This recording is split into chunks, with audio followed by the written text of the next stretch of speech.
We're sort of in this, what I like to affectionately call, is this sort of like fuck them kids era of horror. I mean, we got like Evil Dead, Hereditary, Speak No Evil, and The Boogeyman. Yeah. But Stephen King has never been particularly precious about protecting kids. But do you think that kind of ups the ante a little bit when you don't know, like the audience can't rely on like, oh, the kids are going to be all right? Totally. There are certain there are certain codes of conduct within horror that most people know when they sit down in a cinema. You know, you're not going to kill the kids, Right. you're not going to kill the dog, probably.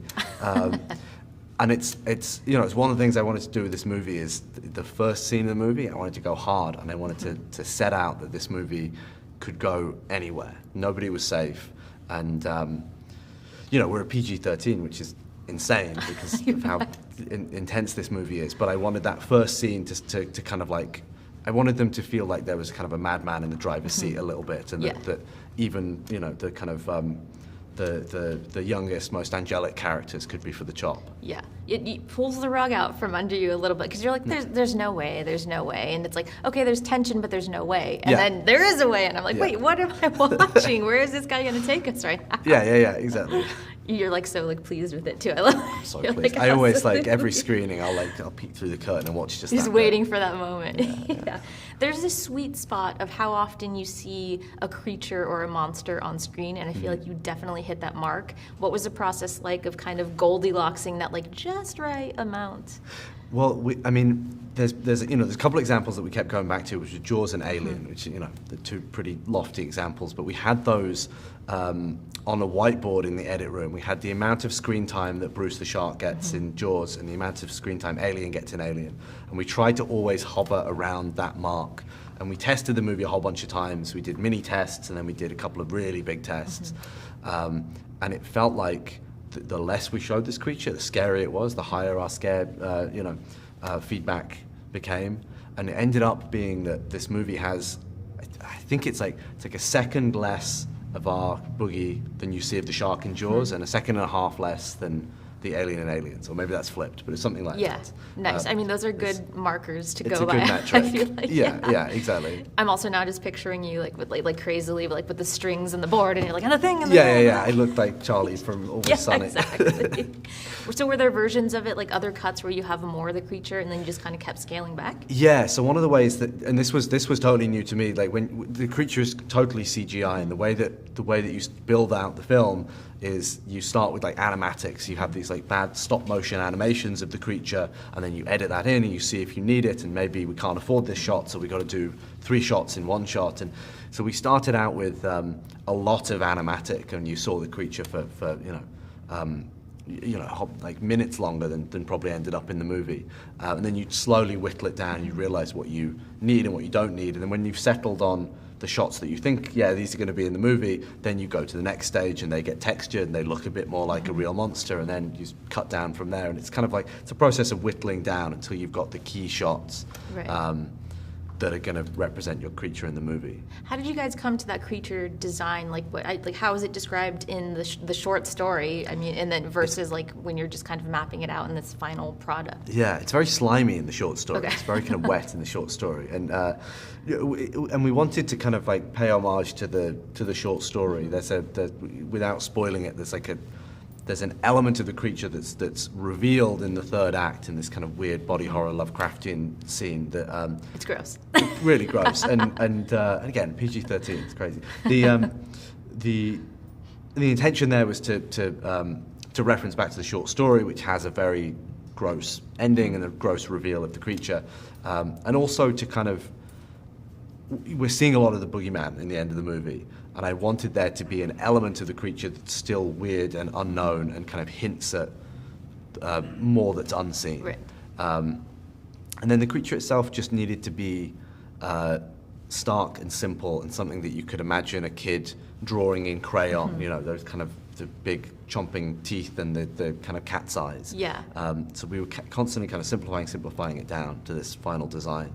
Well, that's a very kind of primal fear when you break it down to like, what are the scariest things? What's a predator? Something that has big fucking teeth that can come at you in the night and eat you. See you in the dark. See you in the dark. Yeah. Those are the two things where it's like, nope, I'm out. Yeah, nobody wants to be looking into the darkness and seeing something staring right back at you. I mean, sometimes, like on a Wednesday night, cool. Otherwise, no. In another interview, you mentioned the sort of like the happy accident of that glowing moon ball. Oh, yeah. And like you also mentioned your weapon of choice against the boogeyman as a kid. Do you want to kind of talk about that difference and how it lent itself to these set pieces? Yeah, like I just remembered as a kid, I had this like really crappy knockoff lightsaber toy that I would swing about and sometimes like, sleep in bed with when I was scared. And so originally, Sawyer's character was meant to have this toy lightsaber, and we wrote it into the script that it was going to start malfunctioning when the creature was about, and we'd written all these different gags into the movie. And about 2 weeks before we started shooting, Disney looked at the script and said, you know, like I'd forgotten that Vivian plays what's her name, Princess Leia in one of the Star Wars shows, and they were like, nah, we can't have Princess Leia holding a crappy knockoff lightsaber that breaks. That's not a good look for us.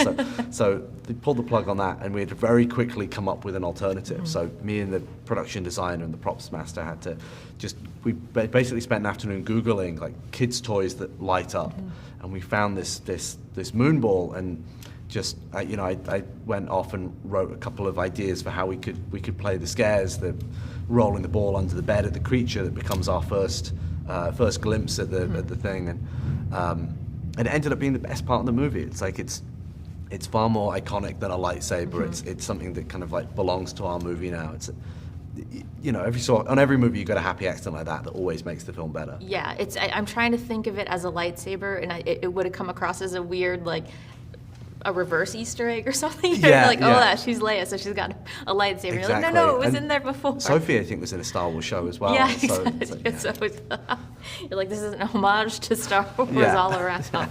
No, but that moon gag was so great though, because like the theater that I was in was just like people screamed, you know, like you can hear everyone kind of squirming, and it's like that fun anticipation and then just screaming. Yeah, like, love that. It's so good.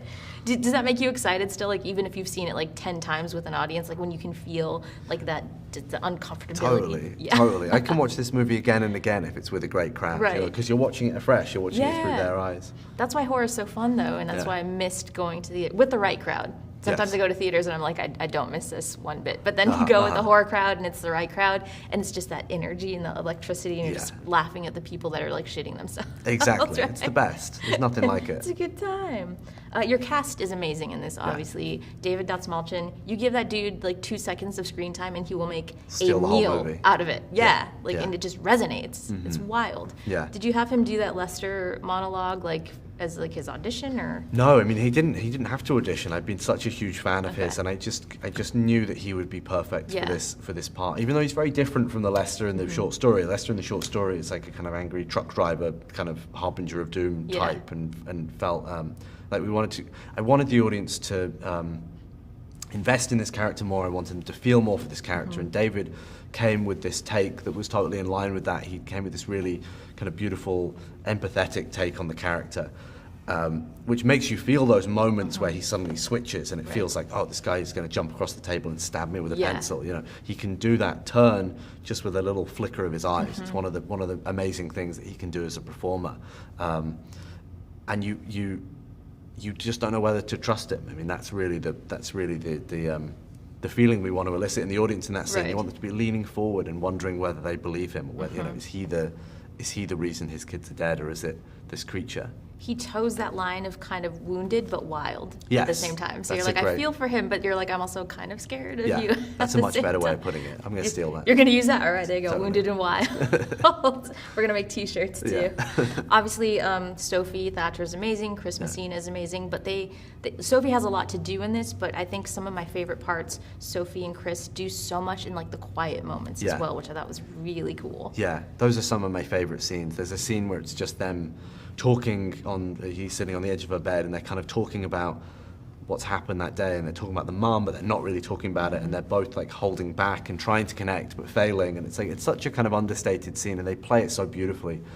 And I'm always like amazed that scene is in this movie. That I always loved it in the script, and me and Mark worked on it. We always thought that it would probably get cut down in favor of the scares and the thrill ride aspect of the movie. But I love that this movie gives space for beautiful scenes like that. Yeah, and it was just so, that's how people talk when they can't talk or they don't talk. And it was just, I think maybe that way, it was so raw, everything about that scene. Yes. Yeah, and the rest of the movie, I'm whizzing the camera around and doing all sorts of, that they I knew that they would play it so beautifully. We just shot 2 cameras, one on each of them. We did a couple of takes, and that was it. You know, Yeah. we knew we had it. We had something special. Nice. Yeah. And Vivian was amazing. And just the Incredible. level of fear that she can broadcast, it kind of is like heartbreaking at some times. Did you ever feel bad? Yeah, Like, always. always, the whole time. No, she's great. I mean, I like at first when I was working with her on those scenes, I was like, I'm going to help you out with some of these reactions, and I was like, I had this folder that I'd smash on the floor to make loud noise. I asked her and her mum permission. You were just and coming she- up behind her and Yeah, smashing it. and then after a couple of days, she came up to me and she's like, Rob, I know you like making loud noises, but I really don't need this. And she was such a pro. She'd go to that space, she'd take 30 seconds, do her breathing exercise, and tears would be streaming down her face. And she'd Oh my just get God. herself there. So That's amazing. I love when kids, like when you're kind of like being overly gentle or too gentle, you know, and Yeah. you're like maybe kind of like talking down to them a little bit, and they're like, listen. Yeah, and they're yeah. actually like, I'm a 50-year-old man in this body. I she got it. totally You're like, is. sorry. She's an old soul. It doesn't do it justice. Yeah, I love that so much. If you could take a swing at another Stephen King adaptation, what would that be? I really want to do The Langoliers, another short Okay. story. I think Yes. it's such a great kind of clean, scary setup. Mm-hmm. It's like kind of, it's sort of sci-fi horror. It's very heady. It's another creature feature, but it's yeah. I haven't seen anything like that, and I think it's unlike a lot of stuff that Yes. King has Yeah. written. There was a TV movie that I have a lot of fun with, but I don't think by any means there's been like a definitive take on Okay. it. And I just got I've got a great way into it, and I mentioned it to King, and he loved the idea of working on that. So I don't know, it might. It's casual. Mentioned it to King. My buddy King called him up. my boy Yeah. King. No, that's awesome. Yeah. So who knows? But I'd love to do that. I feel like I have high hopes for that. Yeah, fingers crossed. I actually, the TV movie gets a lot of shit, but I like it, but I think I was the right age Yeah. to watch it is why. It's fun. And they were trying out some very early CGI that maybe doesn't hold up quite so well. Right. I think I'd go with a different creature design instead of the meatballs. Yeah. So no meatballs with like the scary void mouths, that's not what you would I'd quite probably go put with? in a meatball reference, but I'd leave it at that, a little Easter egg. It's like just a kind of like a Critters kind of moment. Yeah. Like it's like an upgrade. It could be a Stealth Critters reboot. Yes. That needs to happen. Okay. Sophie said she would love to play Carrie, so I also need you to maybe get going on that as well, because I Yeah. would love to see that. You know, I think Carrie is the best Stephen King adaptation. Yeah, I watched it okay. again. I watched it again for the first time in like 10 years, a couple of weeks ago, and I just think it's incredible. It's like, it's way funnier than I remember, way more compassionate. Like the scares are great. The style of it is insane. That'd be a scary one to touch. Yeah. When you say best, do you also mean the most faithful, or just the best? I in think it's the general? best movie that's been Okay. made of a Stephen Yes. Okay. King novel, All right. including The that's fair. Shining. Including the I was like, Include- including the Shining. Including The Shining. Which is not a faithful adaptation, but No. that's one of my favorite movies, but separately from the book. I like Yeah. just. Have you seen the detest them. European cut of The Shining? I don't think so. No. Because I grew up on being from the UK, I grew up on the European cut, which is like half an hour shorter. And I watched the American cut of The Shining recently, and there's all this stuff that I don't remember. Like there's whole sections of the movie that I've never seen before. I'm very until curious recently. of what's cut out of the The, European. version. the European cut is so much better. Is it really? It's so Okay. much See, that's hard because I grew up with that other one, so No, I I have all think you- nostalgia working against me too. Yeah, So we'll see. I think that's probably it. Yeah. Okay, I'm gonna check it out. I love that this got a PG-13 rating because I feel like King is often the thing that people come to way too early and it kind of scars them. So this could be like the boogeyman Yeah. could be the thing that makes like future creeps like us and like fuck some kid up, and like you hear this 10 years down the line, Yeah. like the boogeyman is the thing. That's what I hope for. Yeah. So originally our trailer was playing before Ant-Man or so. I had one of the Marvel movies, and it got so many complaints that they had to pull it from the daytime screenings, and Disney got a bit of their money back because so many parents said my kid couldn't even watch Ant-Man because he was Oh crying my so God. much. Which is great. You want to hear that? I like to imagine that there were at least like 3 or 4 kids in each theater that were like, oh, but what is this? Just You know, wide-eyed. "What?" Just Yeah. like opens up a whole new world. Exactly. That's who you're making the movie for. Last question, what was the thing that you came to like way too early? Like what did you see too early and that was just kind of shaped this journey for you? Oh, I mean, like my parents tried to raise me with with no TV, no scary movies, none of all this stuff. So That worked well, okay. I know, it completely backfired. So I had this like portable TV under my bed, and every time I saw a horror movie VHS at a yard sale or anywhere I could get my hands on it, I'd buy it and I'd hide it under my bed. And so I watched like Hellraiser, Evil Dead, Cannibal Holocaust, movies like that. Like You saw Cannibal Holocaust as a kid? I think I was probably 13 when I watched That's Cannibal still, Holocaust. that's, to me, that's a kid. That's too young to see Cannibal but I was like 11 or 12 watching Hellraiser. Amazing. Hellbound. Nice. And loving it. So I'm sure you probably did. all of that has done permanent Nice. damage. All right, we would have been friends. That's cool. Yeah. All right, and I'm such a fan of Host, and it's wonderful to see you now doing Disney movies. That's cool. Disney's the boogeyman. Yeah, Disney's the boogeyman. Congratulations. Great. Thank you so much. Thank you.